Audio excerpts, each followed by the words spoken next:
নমস্কাৰ বন্ধুসকল, আজি প্ৰজ্ঞান ইউনিভাৰ্ছ চেনেলত আপোনালোকক সকলোকে মই স্বাগতম জনাইছোঁ, য'ত আমি আপোনাক জ্যোতিষৰ সৈতে জড়িত আচৰিত গোপন কথা আৰু সমাধান কওঁ।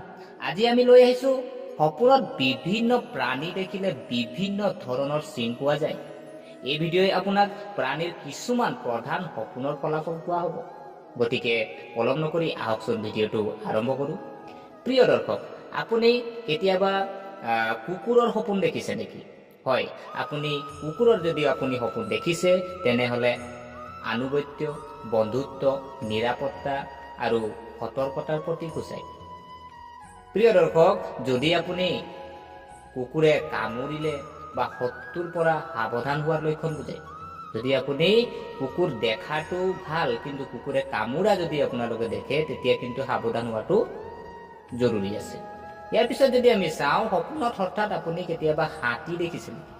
যদি আপুনি সপোনত হাতী দেখিছে, হাতীত আপুনি উঠিছে বা হাতী ওচৰত আপুনি দেখিছে, তেনেহ'লে আপোনাৰ কাৰণে সন্মান লাভ হ'ব, ধন সম্পত্তি লাভ হ'ব পাৰে আজি আৰু লগতে আপোনাৰ সফলতাৰ প্ৰতীক। কিন্তু আপুনি যদি আঘাতপ্ৰাপ্ত বা মৃত হাতী দেখিছে, যদি সপোনত আপুনি আঘাতপ্ৰাপ্ত বা মৃত হাতী দেখিছে, তেন্তে ইয়াৰ অৰ্থ হ'ল আপোনাৰ ক্ষতি হ'ব পাৰে। প্ৰিয় দৰ্শক, ইয়াৰ পিছত যদি আমি চাওঁ বান্দৰ, হয়, আজি বান্দৰো কিছুমানে সপোনত দেখা পোৱা যায়, কেতিয়াবা বান্দৰো দেখা পোৱা যায়। কিন্তু ইয়াত কৈছে যে চতুৰতা আৰু ধৃততাক সূচায়, নতুন পৰিকল্পনাত সফলতা লাভ কৰিব পাৰে। কিন্তু এটা কথা মনত ৰখা উচিত যে বান্দৰে যদি আপোনাক আক্ৰমণ কৰিছে বা আপোনাক বান্দৰে খেদিছে, তেন্তে ই প্ৰতাৰিত হোৱাৰ লক্ষণ। ইয়াৰ পিছত যদি আমি চাওঁ মেকুৰী, কেতিয়াবা আপুনি সপোনত মেকুৰী দেখিছে নেকি? যদি সপোনত আপুনি মেকুৰী দেখিছে, তেন্তে আপোনাৰ কাৰণে শান্ত, আজি আপোনাৰ তেন্তে সি শুভ কামনাৰ ইংগিত দিয়ে। আজি মেকুৰী দেখাটো আপোনাৰ কাৰণে ভাল, শুভ কামনাৰ ইংগিত দিয়ে। কিন্তু আমি চাব লাগিব যে মেকুৰী আপুনি আক্ৰমণ কৰিছে নেকি। আপোনাৰ সপোনত যদি মেকুৰী আক্ৰমণ কৰিছে, এনেকে যদি আপুনি সপোন দেখিছে, তাৰ অৰ্থ হ'ল যে শত্ৰুতা আৰু বিশ্বাসঘাতকতা কোনোবা আপোনাক কৰিবলৈ চেষ্টা কৰিছে। প্ৰিয় দৰ্শক, ইয়াৰ পিছত যদি চাওঁ গৰু দেখা, হয়, আজি আমি গৰু সপোনত দেখিছোঁ নেকি? যদি আপুনি হঠাৎ গৰু সপোনত দেখা পাইছে, তেন্তে আপোনাৰ কাৰণে সমৃদ্ধি লৈ আহিছে, ধাৰ্মিকতা আৰু পাৰিবাৰিক সুখৰ প্ৰতীক। কিন্তু যদি আপুনি কোনো ৰোগীয়া বা মৃত গৰু দেখিছে, এনেকে যদি দেখা যায়, তেন্তে সেয়া দুৰ্ভাগ্যৰ লক্ষণ। ইয়াৰ পিছত যদি আমি চাওঁ গাহৰি দেখা, হয়, কেতিয়াবা আপুনি হঠাৎ সপোনত গাহৰি দেখা পাইছে নেকি?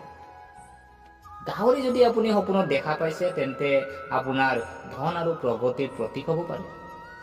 কিন্তু আপুনি লেতেৰা যদি গাহৰি দেখিছে, তাৰ অৰ্থ হ'ল বদনাম আৰু বাধা। ইয়াৰ পিছত যদি আমি চাওঁ চৰাই, যিকোনো আপুনি চৰাই যদি আপুনি দেখিছে, হয়, পাৰ চৰাইও হ'ব পাৰে, বিভিন্ন চৰাই হ'ব পাৰে। যদি আপুনি উৰি থকা চৰাই দেখা পাইছে, তেন্তে সেয়া ভাল খবৰ আৰু স্বাধীনতাৰ লক্ষণ। কিন্তু যদি আঘাতপ্ৰাপ্ত যদি মৃত চৰাই দেখাটো বেয়া লক্ষণ হ'ব পাৰে। ইয়াৰ পিছত যদি আমি চাওঁ মহ দেখা, হয়, আপুনি কেতিয়াবা হঠাৎ সপোনত মহ দেখিছে নেকি? যদি আপুনি মহ দেখা পাইছে, সুস্থ মহ যদি দেখা যায়, তেন্তে সি ধন সম্পত্তি আৰু ক্ষমতাৰ চিন। কিন্তু যদি খঙাল মহ, কাজিয়া থকা মহ বা কাজিয়া কৰি আছে, তেতিয়া আপোনাৰ সেই মহ যদি আপুনি দেখিছে, তেন্তে ই সমস্যা আৰু মানসিক চাপৰ ইংগিত দিয়ে। প্ৰিয় দৰ্শক, ইয়াৰ পিছত যদি আমি চাওঁ বাঘ দেখা, হয়, আপুনি সপোনত বাঘ দেখিছে নেকি? যদি আপুনি বাঘ দেখা পাইছে, তেন্তে আপুনি শক্তি, সাহস আৰু সফলতাৰ প্ৰতীক। কিন্তু যদি আপুনি বাঘে আক্ৰমণ কৰিছে আপোনাক, সপোনত যদি বাঘে আপোনাক আক্ৰমণ কৰিছে, তেন্তে শত্ৰুৰ পৰা বিপদৰ ইংগিত দি আছে, আপুনি সাৱধান হোৱাটো দৰকাৰ আছে। ইয়াৰ পিছত যদি চাওঁ সিংহ দেখা, সিংহ যদি আপুনি সপোনত দেখিছে, তেন্তে আপোনাৰ শান্ত হয়, তেন্তে ই ৰাজ্য, শক্তি আৰু সফলতাৰ লক্ষণ। কিন্তু আক্ৰমণাত্মক যদি সিংহ দেখাটোৱে ডাঙৰ শত্ৰু, সংঘাতৰ ইংগিত দিয়ে। বিশেষ জ্যোতিষৰ প্ৰতিকাৰ যদি আমি চাওঁ, এই সপোনবোৰৰ যদি আপুনি প্ৰতিকাৰ যদি আপুনি চাব বিচাৰিছে, আপুনি ভয়ংকৰ যেন লাগে, আপুনি যিটো সপোন আপোনাক ভয়ংকৰ লাগে, তেন্তে আপুনি ৰাতিপুৱা কি কৰিব, সাৰ পাই পানী আগবঢ়াব। কাক আগবঢ়াব? আপুনি শিৱক, আজি আমাৰ মহাদেৱক আজি আপুনি পানী আগবঢ়াওক, আৰু লগতে আপুনি ওম নমঃ শিৱায় আপুনি এইটো 108 বাৰ আপুনি জপ কৰিব পাৰে। তেতিয়াও আপোনাৰ যি আপোনাৰ এই ভয়ংকৰ যিখিনি অশুভ সপোনখিনিৰ পৰা আপুনি বহুতখিনি আপোনাৰ প্ৰতিকাৰ হ'ব। ইয়াৰ পিছত যদি আমি চাওঁ যে শুভ ফল বৃদ্ধি কৰিবলৈ, যদি আপোনাৰ যিখিনি ফল আপুনি দেখিছে, যিখিনি ফল আপুনি এই ফলখিনি যিখিনি পাব, কিন্তু বৃদ্ধি কৰিবৰ কাৰণেও কিছুমান আপুনি প্ৰতিকাৰ কৰিব লাগিব। যেনে বৃদ্ধি কৰিবৰ কাৰণে আটকজনক আপুনি খাদ্য পাব লাগিব। আৰু যদি আপুনি সপোনটোক নেতিবাচক বুলি গণ্য কৰে, যে আপুনি দেখিছে যে সপোনটো একদম শুভ, মোক এইটো সপোন হ'লে মোৰ বহুত ভাল আছিলে, তেন্তে আপুনি কি কৰিব, কাকো নক'ব আৰু শিৱলিংগক পানী আগবঢ়াব। যদি আপুনি কোনো বিশেষ সপোনৰ অৰ্থ বিতংভাৱে জানিব বিচাৰিছে, তেন্তে আপুনি আমাক কমেণ্ট কৰিব পাৰে। আমি যিমান পাৰোঁ আপোনাক চেষ্টা কৰিম আপোনালোকৰ ফলাফল দাঙি ধৰিবৰ কাৰণে।